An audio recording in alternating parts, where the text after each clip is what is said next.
तो चलिए स्टार्ट करते हैं आज के सेशन को। आज के सेशन में हम आपके लिए फिर से कुछ बढ़िया से क्वेश्चन लेकर आए और उन क्वेश्चंस को प्रैक्टिस करते हैं और इन क्वेश्चंस के क्या क्या लॉजिक बनते हैं वो भी हम आपके साथ डिस्कस करते हैं। चलिए भाई, चलो स्टार्ट करते हैं।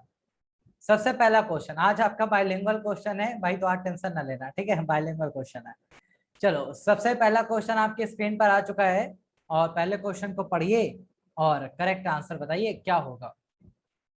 थर्मस फ्लास्क आपने देखा होगा, वो मिल्टन वगैरह के आते हैं, सेलो और मिल्टन के ज्यादा फेमस हैं।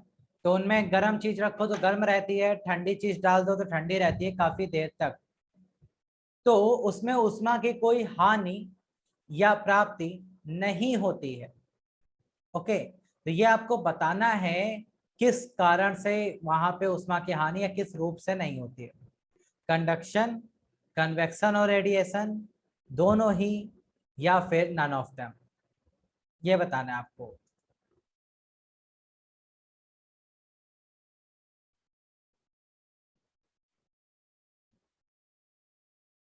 Conduction, convection, radiation. ओके, कुछ लोग कह रहे हैं सर बी ऑप्शन। ओके, और बताओ भाई।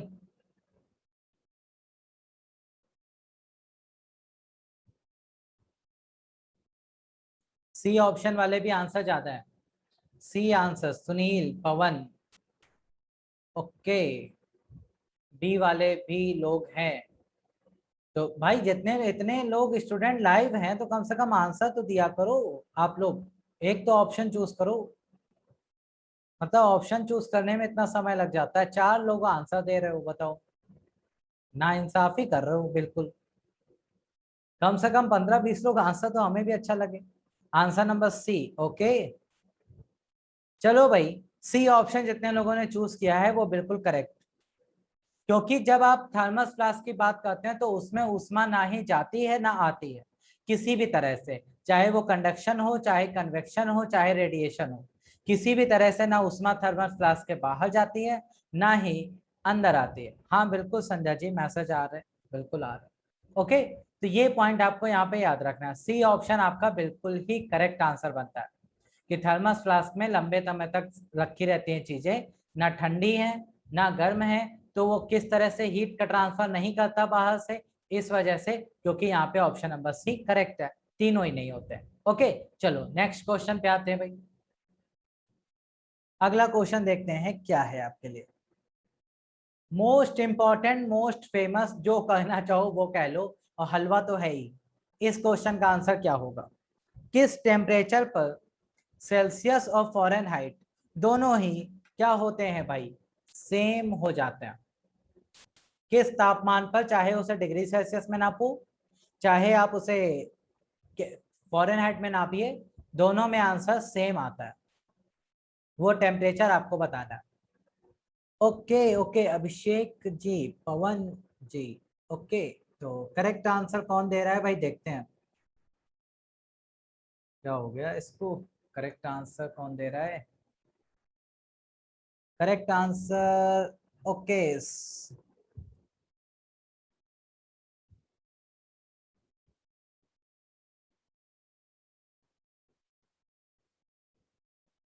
चलो भाई, सपना जी का आंसर सही है। चलो भाई बढ़िया, सपना जी अभी तक मिली है, सही आंसर दिया। भरत भाई एक चूज कर लो, सजेशन नहीं, 50-50 नहीं चल रहा, ऑल इंडिया वेलकम। ओके, सैनुअल, क्या नाम है, मैं शायद प्रोनाउंसिएशन सही नहीं कर पा रहा हूँ, आपका आंसर भी सही है। और बाकी लोगों के आंसर अभी तक आए नहीं है, तो करेक्ट आंसर देखते हैं भाई किसका।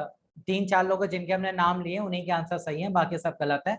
और करेक्ट आंसर है ऑप्शन नंबर ए, -40। भैया हमेशा याद रखो, कल भी आपको फॉर्मूला बताया था कि -40 को चाहे डिग्री सेल्सियस में लिखो, चाहे आप उसको फॉरेनहाइट में लिख लो, वो आएगा -40 ही। तो -40 वो टेम्परेचर होता है, चाहे आप उसे डिग्री सेल्सियस में लिखें, चाहे आप उसे फॉरेनहाइट में बदलें, आंसर सेम आएगा। नहीं यकीन है तो देख लो भाई। मान लो हमें डिग्री सेल्सियस में दिया गया है कितना, -40। अब हमसे पूछा कि फॉरेनहाइट में बताओ इसकी वैल्यू कितनी है, तो कल आपको फॉर्मूला हमने बताया था, क्या बताया था भाई, कि अगर आपको फ़ारेनहाइट निकालना हो और डिग्री सेल्सियस दिया गया हो तो आप क्या करेंगे, आप 9/5 C + 32 कर देंगे। तो 9/5 डिग्री सेल्सियस में कितना है, -40 + 32, तो ये हो जाएगा। अब तो सॉल्व कर लो भाई, है ना, -72 + 32 -40 आ जाएगा, तो बस -40 यहाँ भी आ गया। इसीलिए इस टेम्परेचर को ऐसा कहा जाता है, ये दोनों ही रेटिंग में सेम आता है। ओके भाई, चलिए नेक्स्ट क्वेश्चन पे आते हैं भाई। अगला क्वेश्चन, पराश्रव्य तरंगे, पराश्रव्य यानी कि अल्ट्रासोनिक, अल्ट्रासोनिक वेव्स, इनमें से कौन सी हैं, ये आपको पहचानना है भाई। इनमें से कौन अल्ट्रासोनिक वेव है? 20 किलोहर्ट्ज के ऊपर वाली इलेक्ट्रोमैग्नेटिक वेव, 20 किलोहर्ट्ज से कम की इलेक्ट्रोमैग्नेटिक वेव, 20 किलोहर्ट्ज से ज्यादा की मैकेनिकल वेव, या फिर 20 हर्ट्ज से कम की मैकेनिकल वेव। ये बताना है, करेक्ट आंसर क्या होगा। आंसर ओके, त्रिशूल। चलो भाई, आपका आंसर बिल्कुल सही है, बिल्कुल सही है आपका आंसर। और बताइए भैया।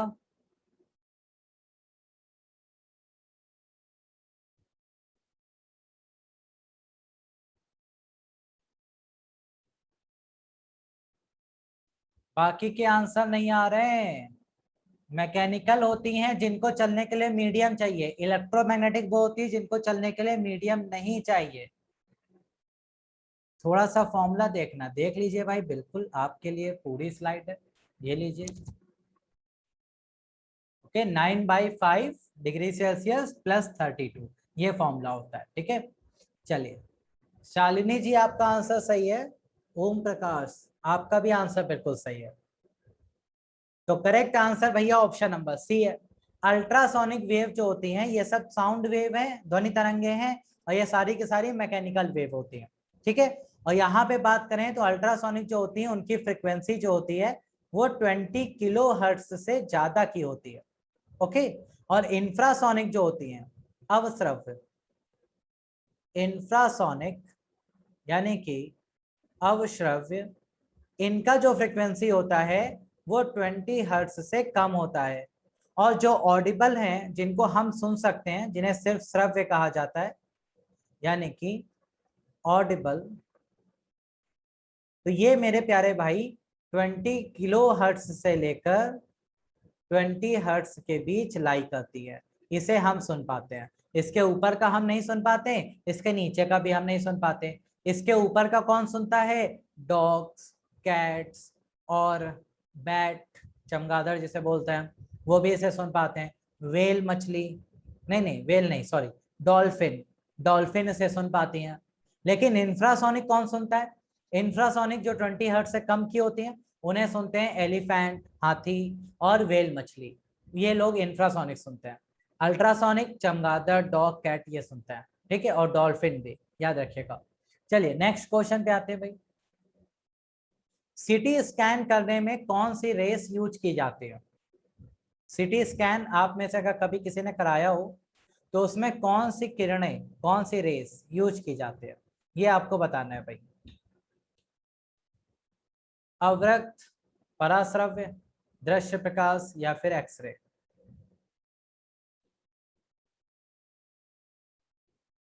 आई होप बी। ओके,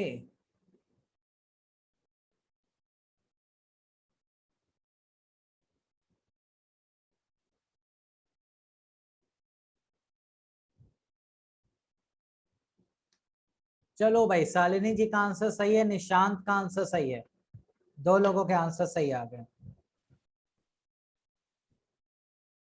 बाकी लोग, बाकी लोग बताओ भैया। ओके, चलो देखते हैं करेक्ट आंसर की अगर बात करें। अच्छा, आप में से कितने लोगों ने एक्सरे करवाया है अपना कभी? एक्सरे करवाया है? हाँ भाई, एक्सरे कराया है कभी जीवन में? ओके, नहीं कराया। चलिए कोई बात नहीं, अच्छी बात है, ना ही कराना पड़े। ओके, तो एक्सरे में एक्सरेस यूज की जाती हैं, तो सिटी स्कैन में भी एक्सरेस ही यूज की जाती है। ठीक है भैया, याद रखिएगा, सिटी स्कैन में भी एक्सरेस यूज की जाती हैं, बट थोड़ा सा डिफरेंट मैनर होता है बस। सिटी स्कैन का फुल फॉर्म अगर देखें तो सी का मतलब होता है कंप्यूटेड, और ये टी का मतलब होता है tomography. Tomography, computed tomography scan, ये होता है सिटी स्कैन जो आपका किया जाता है ब्रेन का। जनरली जनरली आपके ब्रेन में जब दिक्कत होती है तब आप कराने जाते हो। ओके ओके, चलो भाई कोई बात नहीं, एक्सरेस उसमें भी यूज होती है, ये याद रखिएगा। चलिए नेक्स्ट क्वेश्चन पे आते हैं। दृश्य स्पेक्ट्रम यानी कि विजिबल स्पेक्ट्रम का वेवलेंथ का रेंज क्या होता है, ये आपको बताना है भाई। तो यहाँ पर करेक्ट आंसर क्या हो जाएगा?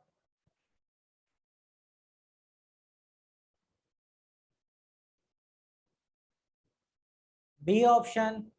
ओके, अभिषेक भी कह रहे हैं बी ऑप्शन, ओम प्रकाश जी कह रहे हैं सी ऑप्शन। चलिए भाई देखते हैं, संध्या जी कह रहे हैं बी ऑप्शन। तो भाई बी ऑप्शन जितने लोग कर रहे हैं, अवंतिका बिल्कुल सही। तो बी ऑप्शन जितने लोग कर रहे हैं वो सभी लोग यहाँ पे बिल्कुल करेक्ट हैं। जो दृश्य प्रकाश है वो आपका लगभग 3900 से स्टार्ट होकर लगभग लगभग 7600 के आसपास चला ही जाता है ना भाई। ये आपका विजिबल स्पेक्ट्रम होता है जिसमें विबग्योर चलता है। क्या चलता है? विबग्योर। और ये आर सबसे ज्यादा और वॉयलेट सबसे कम, इस तरह से चलता है पूरा कॉन्सेप्ट। ओके, चलिए नेक्स्ट क्वेश्चन पे आ जाते हैं भाई, अगला क्वेश्चन देखते हैं। Which of the following produces more severe burns, इनमें से कौन अधिक जलन उत्पन्न करता है? कौन अधिक जलन उत्पन्न करता है? बॉइलिंग वाटर यानी कि उबलता हुआ पानी, हॉट वाटर यानी कि गर्म पानी, ये उबलता हुआ पानी,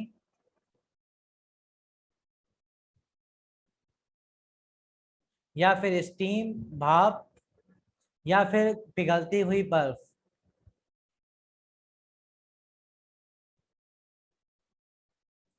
तो बताओ भाई अधिक जलन कौन उत्पन्न करता है? C option, C option, C option.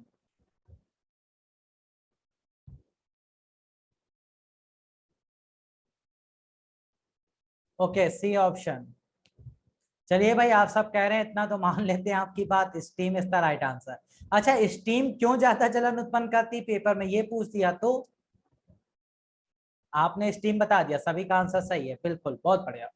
लेकिन अगर एग्जामिनर ने ये पूछा कि स्टीम क्यों, वाई, स्पेसिफिक हीट होती है उसके पास इस वजह से। अच्छा भैया, और क्यों भाप सेवियर बर्न्स देती है एज कंपेयर्ड टू पानी,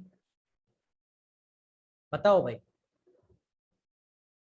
स्पेसिफिक हीट पानी की उच्च होती है संध्या जी, बहुत ज्यादा, 4200 जूल पर कैलोरी, जूल पर kilogram. Specific heat more than water, भाप की कम होती है। अच्छा, अरे नहीं प्यारे भैया, करेक्ट आंसर है लेटेंट हीट, स्पेसिफिक नहीं। लेटेंट हीट, छुपी हुई ऊष्मा, जिसे गुप्त ऊष्मा कहते हैं, छिपी हुई ऊष्मा या गुप्त ऊष्मा कहते हैं। देखो होता क्या है, गुप्त ऊष्मा वो होती है जो किसी सब्सटेंस का टेम्परेचर बदले बिना, टेम्परेचर बदले बिना उसकी स्टेट बदल दे, यानी कि अवस्था बदल दे। जैसे जब आपका पानी गर्म करते हो ना, तो पानी होता है लिक्विड, 100 डिग्री सेल्सियस पे उबल रहा होता है, वो सबसे पहले क्या बनता है, 100 डिग्री सेल्सियस की ही स्टीम बनता है। यानी कि पानी जो है सबसे पहले 100 डिग्री सेल्सियस का ही क्या बनता है, भाप बनता है। तो ये जो पानी से भाप बनने में अवस्था परिवर्तित हुई है, उसमें जो इसने ऊष्मा ली है वो है लेटेंट हीट, गुप्त ऊष्मा। और इसी हीट का प्रयोग किया है, इसीलिए भाप आपको ज्यादा जलन देती है। उसके पास गुप्त ऊष्मा होती है, वो भी वाष्पन की गुप्त ऊष्मा। कौन सी होती है? वेपोराइजेशन की लेटेंट हीट या फिर वाष्पन की गुप्त ऊष्मा होती है। इस वजह से ज्यादा जलन आपको होती है। ठीक है भैया, ये लॉजिक याद रखिएगा यहाँ पे। ओके, चलिए नेक्स्ट क्वेश्चन पे आते हैं। अगला क्वेश्चन, फाइबर ऑप्टिक्स या फिर ऑप्टिकल फाइबर किस सिद्धांत पे काम करते हैं? स्कैटरिंग, टीआईआर, टीआईए या फिर ऑप्टिकल रोटेशन? पता है भाई? ओके, शालिनी जी का आंसर सही है। ऑल इंडिया आंसर आपका भी बिल्कुल सही है। और लोग जल्दी से आंसर करें। ओम प्रकाश जी क्षमा चाहते हैं, आपका आंसर गलत है। गुड इवनिंग किरण जी, जल्दी से बताओ भाई, which option is correct? Bharat ji आपका भी आंसर गलत हो गया, सॉरी। संजय आपका भी आंसर गलत है। ओके, सही आंसर बताओ, सही। सही दो ही तीन लोगों ने दिया है। ओके, अवंतिका बिल्कुल सही। संध्या जी आपका भी आंसर सही है। अब सब लोग सही आंसर करते हैं। ओके, तो करेक्ट आंसर है पूर्ण आंतरिक परावर्तन यानी कि टीआईआर। फाइबर ऑप्टिक्स यानी कि ऑप्टिकल फाइबर जो होते हैं वो केबल होते हैं जिनमें लाइट के सिग्नल अब भेजे जाते हैं, है ना? तो वो जो है वो टीआईआर पूर्ण आंतरिक परावर्तन के सिद्धांत पे काम करते हैं। पूर्ण आंतरिक परावर्तन के सिद्धांत पे तीन चीजें आपकी बढ़िया से काम करती हैं। एक तो ये ऑप्टिकल केबल जो आप यहाँ पे देख रहे हैं, पहला, जिससे इंटरनेट के सिग्नल अब भेजना स्टार्ट कर दिया गया है, जिससे कि आपका डाटा भी चोरी नहीं होगा और वो प्रकाश की चाल से चलेगा, तो वो बहुत तेजी से जाएगा। अच्छा, दूसरा आपको देखने को मिलता है पूर्ण आंतरिक परावर्तन कहाँ पे? कहाँ पे? एक तो यहाँ दिखता है फाइबर ऑप्टिक्स, दूसरा हम ही भूल गए। अरे रुको याद करने तो भाई, हाँ डायमंड में, थैंक यू शालिनी जी। हाँ, डायमंड में देखने को मिलता है। जो हीरा होता है, हीरा चमकता क्यों है? क्वेश्चन ये आता है पेपर में। तो हीरे के चमकने का कारण है पूर्ण आंतरिक परावर्तन, कि वहां पर भी प्रकाश जो है पूर्ण आंतरिक परावर्तन दिखाता है। और तीसरा आता है, आपके घर में कांच की खिड़की होगी, तो अगर गलती से कहीं पर कांच टूट जाता है, टूटने का मतलब वो नहीं तोड़ दिया एकदम गिरा के है टिकटॉक बना ले, तो वो नहीं। वो होता है जब कांच हल्का सा चिटक जाता है। तो हल्का सा कांच जब चिटकता है तो उस जगह पे आप देखते होंगे बहुत ज्यादा वो शाइन करता है वो पार्ट। आपने कभी ध्यान दिया हो कि जब कांच हल्का सा टूटता है तो जहां टूटता है वो पार्ट बहुत शाइन करता है। वो इसी वजह से शाइन करता है क्योंकि वहां पे टीआईआर हो रहा होता है, पूर्ण आंतरिक परावर्तन हो रहा होता है। तो ये तीनों कॉन्सेप्ट आपके वहीं पे काम करते हैं। ओके, तो ये याद रखिएगा, पूर्ण आंतरिक परावर्तन के तीन एग्जाम्पल बनते हैं। चलिए नेक्स्ट क्वेश्चन पे आते हैं भाई। अगला क्वेश्चन क्या है? चलो भाई, एसी को डीसी में बदलने के लिए क्या प्रयोग करेंगे आप? और अगर इसका आंसर किसी ने गलत दिया, हम कितनी बार ये क्वेश्चन करा चुके हैं, अब गलत मत करना भाई। एसी को डीसी बनाना है तो क्या यूज करेंगे? अवंतिका जी बिल्कुल सही। ओके, सुनील आपका भी आंसर सही है। ऑल इंडिया भैया सुधारो, ना ना ना ना ना। शालिनी जी आपका आंसर सही है। नर्दन, ओके आपका भी आंसर सही है। बाकी लोगों के आंसर गलत आ रहे हैं। किरण जी का आंसर सही है। ओके, तो भाई करेक्ट आंसर की बात कर रहे थे, तो राइट आंसर है रेक्टिफायर। रेक्टिफायर नाम ही लिखा है दिष्टकारी। हिंदी में नहीं पढ़ते हो क्या? अभी हम इंग्लिश में कल क्वेश्चन लाए थे सर, हिंदी मातृभाषा और देश भाषा सब करने लगे थे, और जब हिंदी में लिखा है दिष्टकारी तो नहीं पढ़ पा रहे हो। दिष्टकारी का मतलब जो डायरेक्ट कर दे, दिष्ट धारा, नाम से ही पता चल रहा है। दिष्टकारी मतलब जो अल्टरनेटिंग को डायरेक्ट बनाए, दिष्ट धारा को बदल दे, वही है रेक्टिफायर। ठीक है, तो ये एसी को डीसी में बदलता है। ट्रांसफार्मर क्या काम करता है? कई बार बता चुके हैं, बता दो भाई हमें, हम भूल गए बता बता के। ट्रांसफार्मर क्या करता है? घर में है?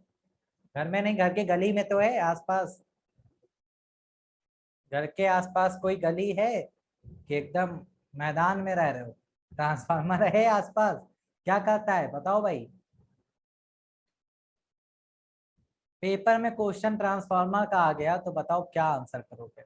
वो डीसी को एसी बदल देता है, बहुत बढ़िया। नहीं सही है। और कोई है जो इससे भी उच्च कोटि का आंसर देना चाहता है? अभिषेक जी हाई से लो वोल्टेज का देता है। भैया करेक्ट आंसर है वोल्टेज में चेंज करता है, बस वोल्टेज चेंज करता है।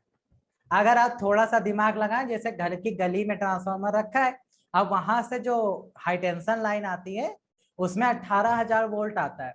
अब वो अगर आपके घर आ जाएगा तो फिर आप नहीं रह पाएंगे घर में, इसलिए वो ट्रांसफार्मर में जाता है।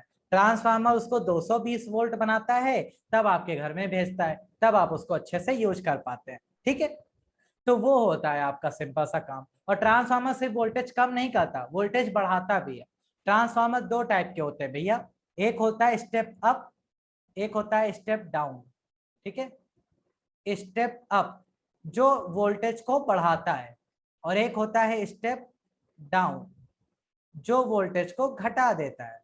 तो स्टेप डाउन जो होता है वो आपके जैसे, जो आपके घर में अगर वो लगा होगा, क्या कहते हैं उसे, अरे वोल्टेज जिससे बढ़ाते घटाते हो, स्टेबलाइजर। हाँ, अगर आपके घर में स्टेबलाइजर है तो स्टेबलाइजर जो है वो यही काम करता है, वो वोल्टेज बढ़ा भी देता है घटा भी देता है, तो उसमें दोनों लगे होते हैं। ठीक है, और आपके घर की जो गली वाला है वो स्टेप डाउन है, क्योंकि वो वोल्टेज को कम करके आपके घर भेजता है। ठीक है, इंडक्शन कॉइल का काम आपका मोटर में होता है, जो आपके घर में मोटर होती है उसमें इसका काम होता है। और डायनेमो का काम होता है विद्युत ऊर्जा को जनरेट करना, यानी कि मैकेनिकल एनर्जी को, यांत्रिक ऊर्जा को विद्युत ऊर्जा में बदलना, ये इसका काम होता है। जनरेटर है ना, जैसे घर में फंक्शन होता है, लाइट नहीं आती, यूपी के हो, कहाँ लाइट आएगी 24 घंटे, तो उसमें जनरेटर मंगाते हो, तो वो जनरेटर यही काम करता है, डायनेमो बोलते हैं उसको। ठीक है, तो ये चारों के अलग अलग काम होते हैं। चलिए नेक्स्ट क्वेश्चन पे आते हैं भाई। चलो भाई, एस्टिग्मेटिस में आपको हो गया है, अगर, जरूरी नहीं है हो गया, तो उसको दूर करने के लिए, ये इसका हिंदी थोड़ा सा बड़ा अजीब सा हो गया है ना। एस्टिग्मेटिस में अगर आपको हो गया है, एस्टिग्मेटिस बीमारी हो गई है, तो आप उसको ठीक करने के लिए किस लेंस का यूज करेंगे? सिलिंड्रिकल लेंस यानी कि बेलनाकार, या फिर अवतल, या फिर उत्तल, या फिर द्विफोकस, बाईफोकल?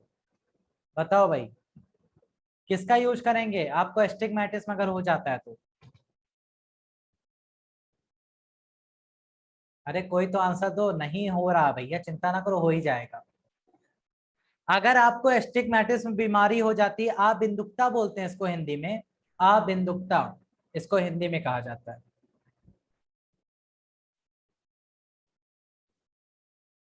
ठीक है, तो इसको ठीक करने के लिए क्या यूज करेंगे? ओके, सिलेंड्रिकल ए ऑप्शन, बहुत बढ़िया भाई। जितने लोग ए ऑप्शन कर रहे हैं, ओम प्रकाश, किरण जी, ओके, नर्दन, बाकी लोग भी ए ऑप्शन, काफी लोगों ने किया। करेक्ट आंसर है सिलेंड्रिकल। भैया देखो, चार बीमारियां आंखों से जुड़ी हैं जो आपके पेपर में पूछी जा सकती हैं, और चारों के लेंस मैंने यहाँ लिख दिए हैं, तो ध्यान से याद कर लेना। पहला, अगर आपको बीमारी होती है आबिंदुकता, यानी कि एस्टिग्मेटिस, तो आप बेलनाकार लेंस लगाएंगे। अवतल लेंस कब लगाते हैं? जब आपको हो जाता है कौन सा दोष? उत्तल कब लगाते हैं? बाईफोकल कब लगाते हैं? तो ये लगाते हैं जब आपको दोनों ही दोष हो जाते हैं, यानी कि आपको प्रेस बायोपिया हो जाता है। प्रेस बायोपिया को हिंदी में क्या कहते हैं भाई? प्रेस बायोपिया ये वो बीमारी होती है जिसे शायद जरा दृष्टि दोष कहते हैं, हिंदी देख लेना, मेरे को कंफर्म नहीं है, लेकिन शायद कहते यही है, जरा दृष्टि दोष, जिसमें आपको ना पास का क्लियर दिखता है ना दूर का, दोनों ही खराब हो जाती हैं, तो उसमें आपको प्रेस बायोपिया में बाईफोकल लगाते हो। अवतल लेंस यानी कि कॉनकेव किस में लगाते हैं? जब आपको नियर साइटेडनेस होती है, नियर साइटेडनेस यानी कि निकट दृष्टि दोष होता है, निकट दृष्टि दोष होता है। और जब आपको फार साइटेडनेस यानी कि दूरदर्शी दोष हो जाता है, तब आप लगाते हो उत्तल। ठीक है, बस ये चार बीमारियां, चारों के लिए लेंस है। चलिए नेक्स्ट क्वेश्चन पे आते हैं भाई। थर्म इनमें से किसका होता है यूनिट? थर्म इसमें से किसका मात्रक है, ये बताना है भाई। ओके, ओके, बी ऑप्शन सही है। नर्दन, संध्या बिल्कुल सही। अवंतिका, अरे नाम से ही पता चला हलवा क्वेश्चन तो है, थर्म यानी कि थर्मो, थर्मो यानी कि उष्मा, उष्मा यानी कि हीट। लो भैया, संधि विच्छेद करने में एक्सपर्ट होते ही हैं, खासकर विद्या मंदिर के हैं तो। हम हैं विद्या मंदिर के हैं तो उष्मा। ठीक है भाई, तो उष्मा यहाँ पे आपका करेक्ट आंसर बनता है। पावर का तो आपको पता ही है, वॉट होता है, वॉट होता है इसका। लाइट का कोई यूनिट नहीं होता, ये एक एनर्जी है। दूरी का मात्रक तो आप जैसी दूरी वैसा मात्रक, उसके हिसाब से यूज करते हैं। ठीक है, चलिए नेक्स्ट क्वेश्चन पे आते हैं। न्यूटन का पहला नियम किस बारे में बताता है? ऊर्जा, कार्य, संवेग या जड़त्व? ओके, संध्या, अभिषेक, अवंतिका, नर्दन, सही है आंसर आप सभी के। और बताओ सुनील जी, आंसर गलत हो गया, ध्यान से पढ़ो। शालिनी, आपका आंसर सही है। किरण जी, ध्यान से पढ़ो भैया। अरे कल ही पढ़ाया था हमने न्यूटन का फर्स्ट लॉ आप लोगों को, कल ही पढ़ाया था। इसे क्या कहते हैं? न्यूटन फर्स्ट लॉ को किस नाम से जाना जाता है? हाँ, डी ऑप्शन, इसे लॉ ऑफ इनर्शिया, जड़त्व का नियम कहते हैं। कल एकदम कारपेट से सारी गंदगी हटा दी थी, लेकिन तब भी ना सीख पाए। करेक्ट आंसर डी है। ओके, डी आंसर करेक्ट है, क्योंकि पहला नियम है जड़त्व का नियम, जड़त्व पहला। दूसरा नियम है बल का नियम, और तीसरा नियम है भाई, तीसरा नियम क्रिया प्रतिक्रिया, एक्शन रिएक्शन। जैसे आप यहाँ पे आते हो, 1 घंटे हम क्रिया कर रहे हैं, लेकिन प्रतिक्रिया के नाम पे आप एकदम न्यूटन थर्ड लॉ भूल जाते हैं। सर प्रतिक्रिया नहीं देंगे, आप बड़े हैं, आप कहाँ टीचर हैं आप, है ना? हम जब बनेंगे तब देखेंगे अपना। चलो आगे जाते हैं नेक्स्ट। चलिए नेक्स्ट क्वेश्चन पे देखते हैं भाई क्या है। तरण ताल, स्विमिंग पूल बोलते हैं इसको इंग्लिश में, ठीक है। स्विमिंग पूल में कोई चीज कम गहरी दिखाई दे रही है, या स्विमिंग पूल ही कम गहरा दिखाई दे रहा है, इसका कारण क्या है? स्विमिंग पूल आपने देखा होगा, वो कम गहरा आपको दिखाई देता है बाहर से देखने पर, अंदर जाते हो तब असली गहराई पता चलती है। तो ऐसा क्यों होता है? ए ऑप्शन चूज कर रहे हैं भाई सभी लोग। ओके, ए ऑप्शन, अपवर्तन, अपवर्तन, अपवर्तन, बिल्कुल सही। ए ऑप्शन बिल्कुल करेक्ट है भाई। रिफ्रैक्शन यानी कि अपवर्तन होता क्या है कि प्रकाश जब एक माध्यम से दूसरे माध्यम में जाता है तो अपने मार्ग से विचलित हो जाता है, यानी कि डिफ्लेक्ट हो जाता है। तो जब वो सघन माध्यम से विरल माध्यम में जाता है तो नॉर्मल से, अभिलंब से दूर हट जाता है। इस वजह से आपको गहराई कम दिखाई देती है। इसके बहुत सारे एग्जाम्पल होते हैं, मैं आपको सारे एग्जाम्पल बता देता हूँ, ध्यान रखिएगा। सबसे पहला, स्विमिंग पूल कम गहरा दिख रहा है सर, रिफ्रैक्शन। जहां कहीं भी लाइट एक माध्यम से दूसरे माध्यम में जाती दिखे, वहां आंख बंद करो, आंसर रिफ्रैक्शन लगा दो, बिल्कुल सही है। जैसे स्विमिंग पूल कम गहरा दिख रहा है, रिफ्रैक्शन। तारे टिमटिमा रहे हैं, रिफ्रैक्शन। आपको ग्लास में पानी भर के पेंसिल उसमें डालिए, अंदर की पेंसिल थोड़ा सा तिरछी दिखाई देती है, रिफ्रैक्शन। उसके बाद ग्लास में पानी भर के सिक्का डाल दीजिए, सिक्का ऊपर उठा दिखता है, रिफ्रैक्शन।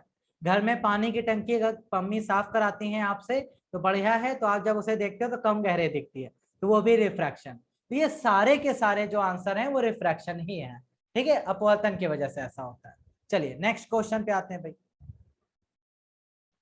अगला क्वेश्चन, ज्यादा ऊंचाई पर सांस लेने में हमें कठिनाई क्यों होती है? उसका कारण क्या है?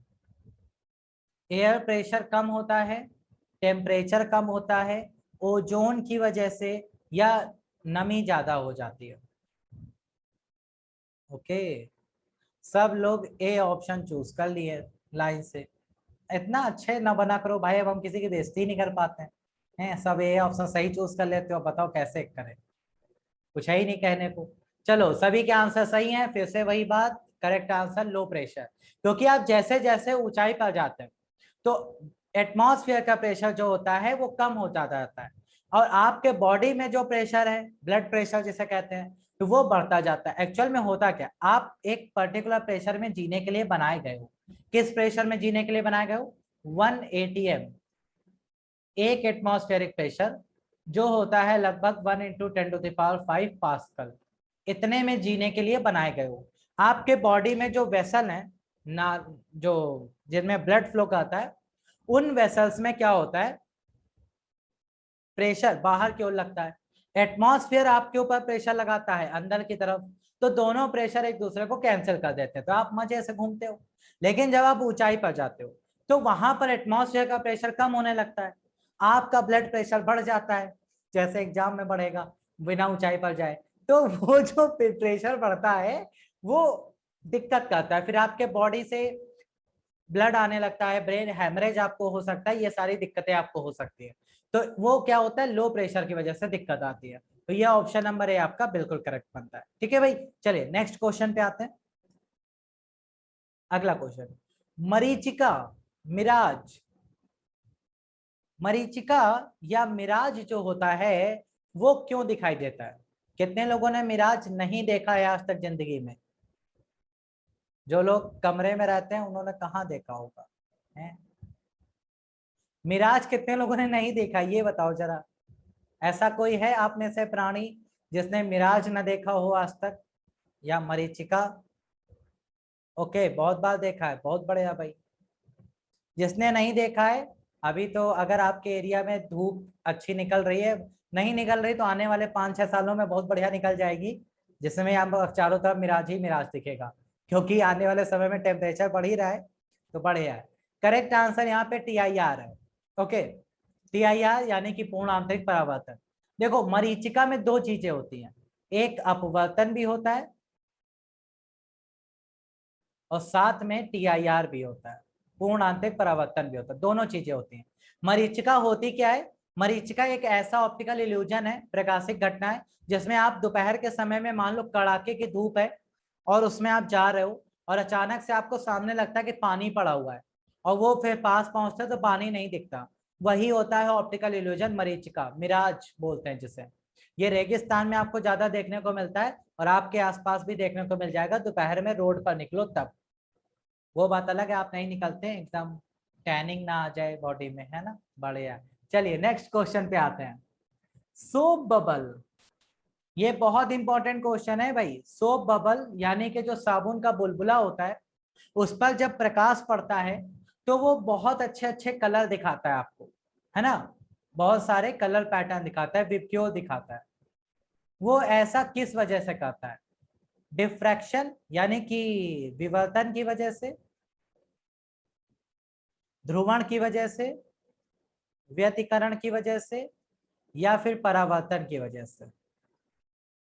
बोलो भाई। ध्रुवण की वजह से करता है सर, अच्छा, ठीक है भैया। अवंतिका जी आपका आंसर सही है, बहुत बढ़िया।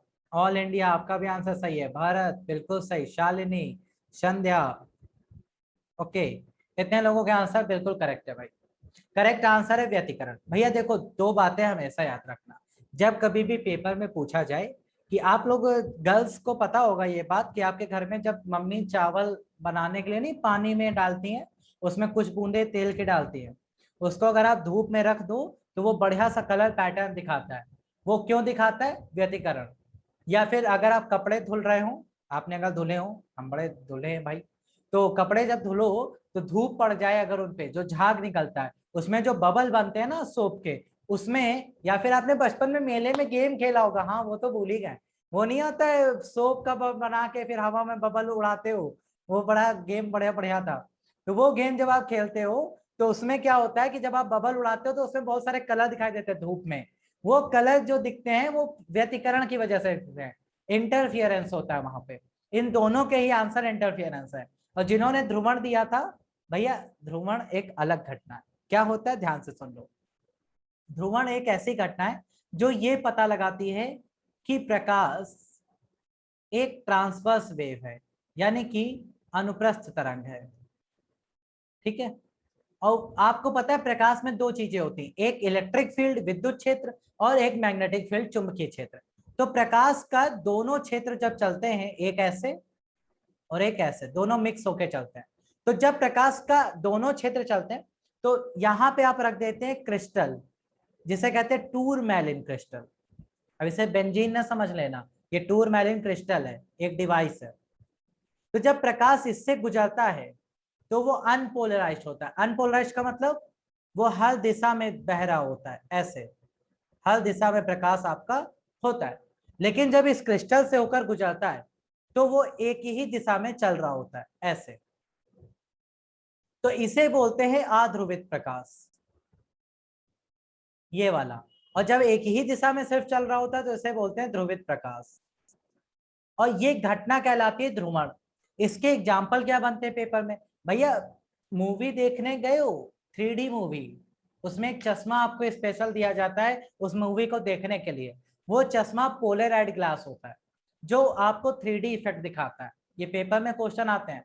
या फिर आप नाइट विजन आपने पहना है कभी, स्पेक्स, जो रात में आप चलते हो तो अचानक से गाड़ी की रोशनी पड़ती है सामने से, आपको कुछ दिखाई नहीं देता, लेकिन जब आप नाइट विजन चश्मा पहन लेते हैं तो आपको बिल्कुल क्लियर दिखता है, ज्यादा रोशनी आपकी आंखों में नहीं जाती। वो पोलराइड ग्लास होते हैं, वो पोलराइड के चश्मे होते हैं जो क्या करते हैं, नाइट विजन आपको अच्छा सा देते हैं, आप सामने वाले की लाइट आपके ऊपर इतनी ज्यादा नहीं पड़ती। ओके, तो वो कॉन्सेप्ट होता है ध्रुवण। चलिए नेक्स्ट क्वेश्चन पे आते हैं भाई। और विवर्तन तो आपको पता ही है, छोटू सी जगह से प्रकाश मुड़ जाए तो वो क्या है, डायफ्रैक्शन, विवर्तन होता है। ठीक है, ये याद रखिएगा। चलो नेक्स्ट क्वेश्चन, ट्रांसफॉर्मर। और एग्जांपल जो एग्जाम में आ सकते हैं ना, बस इतने ही आते हैं। वेव ऑप्टिक्स आपके पेपर में बहुत कम आती है, रे ऑप्टिक्स ज्यादा आती है। चलो भाई, ट्रांसफॉर्मर किस सिद्धांत पे कार्य करता है? बोल दो जल्दी से करेक्ट आंसर। हर्स, आपका आंसर बिल्कुल सही है। अभिषेक बिल्कुल सही भाई। संध्या जी, निशांत, अंकुर, अंकुर का आंसर गलत हो गया भाई। किरण जी का आंसर गलत, गलत। नर्दन आंसर सही, बाकी सब गलत। करेक्ट आंसर है म्यूचुअल इंडक्शन। अरे थोड़ा म्यूचुअल बनो ट्रांसफार्मर के साथ, है ना, ज्यादा सेल्फिश मत बनो। Mutual, mutual funds are subject to market risk, लेकिन वो बड़े फायदेमंद होते हैं म्यूचुअल फंड्स।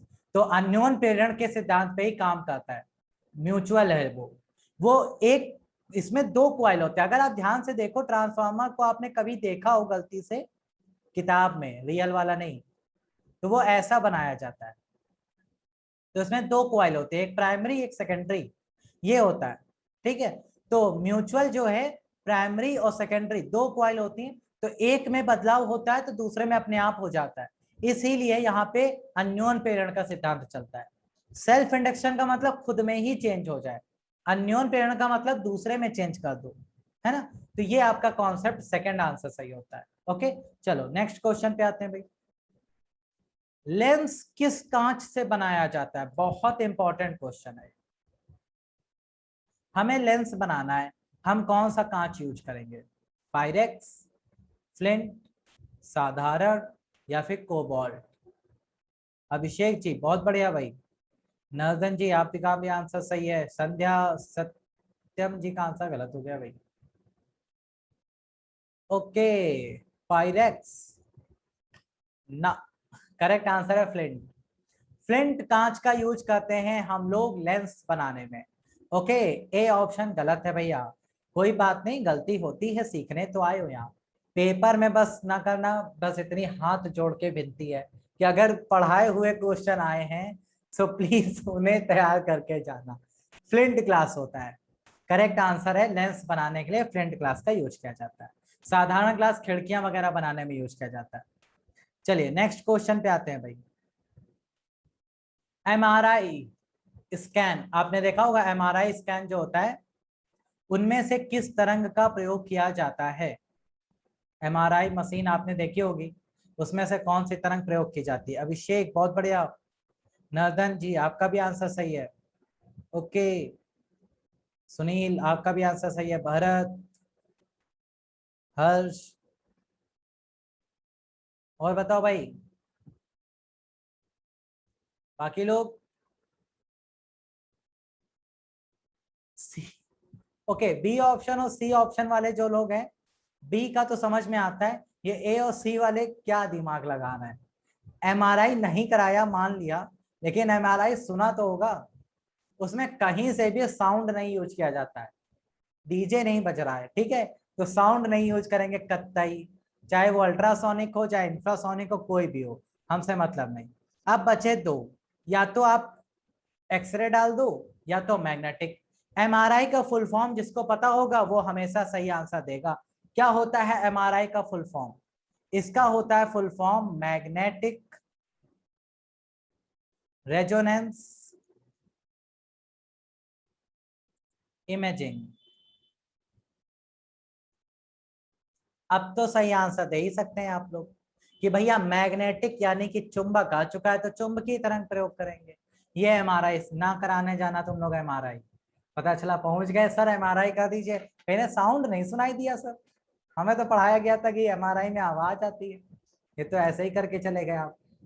मारेगा बहुत वहीं पे। चलो आ जाओ अगले क्वेश्चन पे। ग्रहण जो लगते हैं, इक्लिप्स, सोलर इक्लिप्स और लूनार इक्लिप्स, ये किस प्राकृतिक घटना की वजह से होते हैं? परावर्तन, अपवर्तन, रेक्टिलिनियर प्रोपोगेशन या फिर डाइफ्रैक्शन? तो जो ग्रहण लग रहे हैं, रिफ्लेक्शन। ओके ओके भाई, शालिनी जी का आंसर सही है, त्रिशूल जी का आंसर सही है, भरत आपका भी आंसर सही है, निशांत ऑल इंडिया आपका भी आंसर सही है, बाकी लोग? भाई करेक्ट आंसर यहाँ पे ऑप्शन नंबर थर्ड है, किरण जी का भी आंसर सही है, option number third right answer है। ठीक है भाई, प्रकाशिक घटना देखो तीन चीजें होती हैं रेक्टिलिनियर प्रोपोगेशन। जब हम ये मानते हैं कि प्रकाश सीधी रेखा में चलता है तभी हम शैडो यानी कि परछाई को डिफाइन कर पाते हैं।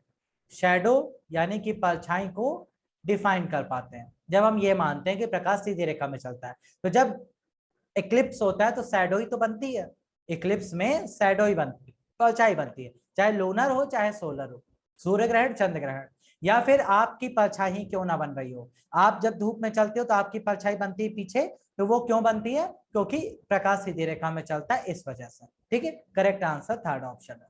चलिए नेक्स्ट क्वेश्चन पे आते हैं भाई। इनमें से कौन नाभिकीय ईंधन के रूप में प्रयोग नहीं किया जाता? इनमें से कौन नाभिकीय ईंधन के रूप में प्रयोग नहीं किया जाता, ये बताना है भाई।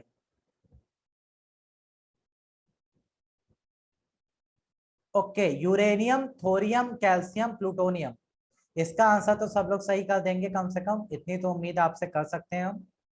सही है भाई, सभी के आंसर सही आ रहे हैं, बिल्कुल करेक्ट, बहुत बढ़िया। देखो, नाभिकीय ईंधन यानी कि न्यूक्लियर फ्यूल, उसमें आप रेडियो एक्टिव सब्सटेंस यूज करेंगे, रेडियो सक्रिय धातु, जो कि यूरेनियम है, थोरियम भी है, प्लूटोनियम भी है। बट कैल्शियम बेचारा छोटू सा है, उसको क्यों परेशान करना, ये न्यूक्लियर फ्यूल में नहीं यूज किया जाता। ठीक है, ये आपका करेक्ट आंसर बन गया। चलिए बहुत बढ़िया, सभी ने सही आंसर दिया। अगला क्वेश्चन, पहला न्यूक्लियर रिएक्टर, पहला नाभिकीय संयंत्र इंडिया में जो था उसका नाम क्या था? ये बहुत इंपॉर्टेंट क्वेश्चन है भाई। भारत में बनने वाला पहला नाभिकीय संयंत्र का नाम क्या था? अप्सरा, कामिनी, रोहिणी, उर्वशी? बताओ सर, फेमिनिज्म ही है देश में, हम लोग कहते हैं फेमिनिज्म को सपोर्ट नहीं करते हैं, आप लोग हैं, हम लोग कितना महिलाओं को बढ़ावा दे रहा है देश, देख रहे हो। पहला रिएक्टर हम लोगों ने बनाया तो एकदम अप्सरा नाम रखा था उसका, बिल्कुल सही, स्वर्ग से उतरी हुई, ऐसे याद कर लेना। ठीक है, अप्सरा करेक्ट आंसर है। पहला नाभिकीय संयंत्र जो लगाया गया था इंडिया में उसका नाम था अप्सरा। चलिए नेक्स्ट क्वेश्चन पे आते हैं भाई। इनमें से कौन सा पहला न्यूक्लियर प्लांट था? वो था न्यूक्लियर रिएक्टर और ये है न्यूक्लियर प्लांट। ठीक है भाई, पहला नाभिकीय प्लांट जो लगाया गया था वो कहाँ पे लगाया गया था, ये आपसे पूछा गया है, लगाया कहाँ गया था? नरोरा यूपी में ही है, कलपक्कम, तारापुर या फिर कोटा में? कुछ लोग कलपक्कम में लगा रहे हैं जाके, कुछ नरोरा में ही लगाए दे रहे हैं। अच्छा, यूपी में ही लगा दोगे पहला, है ना, इतना विकास नहीं हुआ था यूपी में, अब हो रहा है, योगी जी की सरकार है ना तभी। चलो, सी ऑप्शन कुछ लोग कह रहे हैं, अरे कोटा में भी लगवा दिए, बहुत बढ़िया। कोटा में IIT जेई रहने दो भैया, वहां मत लगवाओ, वहां सिर्फ आपका पहला जो पोखरण वाला केस हुआ था, पहला परमाणु विस्फोट जो हमने कराया था वो कराया था, वो भी कोटा में नहीं पोखरण में कराया था राजस्थान में। कोटा में सिर्फ IIT JEE नीट यही सब रखिए, ठीक है। तारापुर सही आंसर है, महाराष्ट्र में था ये, और महाराष्ट्र में ही पहला संयंत्र लगाया गया था इंडिया की तरफ से। तारापुर सबसे पुरानी जगह है। ओके, तो सी ऑप्शन आपका करेक्ट हो जाता है यहाँ पे। चलिए नेक्स्ट क्वेश्चन पे आते हैं भाई। Which one of the following was invented by William Röntgen? भैया रॉन्जन सर जो हैं उन्होंने क्या डिस्कवर किया था ये बताना है। रेजिस्टेंस यानी कि प्रतिरोध, एक्सरे, एक्स किरणें, बल्ब बना दिया था, या फिर कुछ भी नहीं। ये तो आसान क्वेश्चन पूछा है हमने। हाँ बिल्कुल सही, सभी लोग आंसर सही कर रहे हैं भाई। हाँ ये आसान क्वेश्चन पूछा था भाई, सबके आंसर सही आने चाहिए। चलिए आंसर नंबर 20 सभी लोग कर रहे हैं, बिल्कुल करेक्ट, एक्स किरणों की खोज। रॉन्जन सर ने एक्स किरणों की खोज करी थी, और एक्स किरणों का नाम भी अपनी वाइफ के नाम पे ही रखा था। देखो यहाँ पर भी कितना रॉन्जन सर अपनी वाइफ को प्यार करते थे, हैं वाइफ के नाम पे ही किरणों को नाम रख दिया एक्स रेस। याद रहेगा सबको। तो एक्स रे खोजी गई थी कैथोड रे ट्यूब में ही, वो एक्सपेरिमेंट कुछ और कर रहे थे, गलती से ये किरणें वहां से निकल गई थी, तो वो उनको पता चला कि ऐसी भी कोई किरणें होती हैं, तो एक्सरे उन्होंने वहां पे डिस्कवर करी थी। चलिए भाई नेक्स्ट क्वेश्चन, अच्छा नेक्स्ट क्वेश्चन पे नहीं, रेजिस्टेंस के बारे में किसने बताया था, जल्दी से बताओ, कल बताया है हमने। रेजिस्टेंस के बारे में किसने बताया था भाई, कौन सा थे वो जो रेजिस्टेंस के बारे में बता रहे थे, प्रतिरोध के बारे में। देखो एक आंसर भी कोई नहीं कर रहा। कल बताया था, हड़प्पा की खुदाई के समय थोड़ी ना बताया था, इतना समय ले रहे हो। ओके, गूगल ने, बहुत बढ़िया। ओम, चलो कुछ लोग तो सही हैं, ohm is the right answer.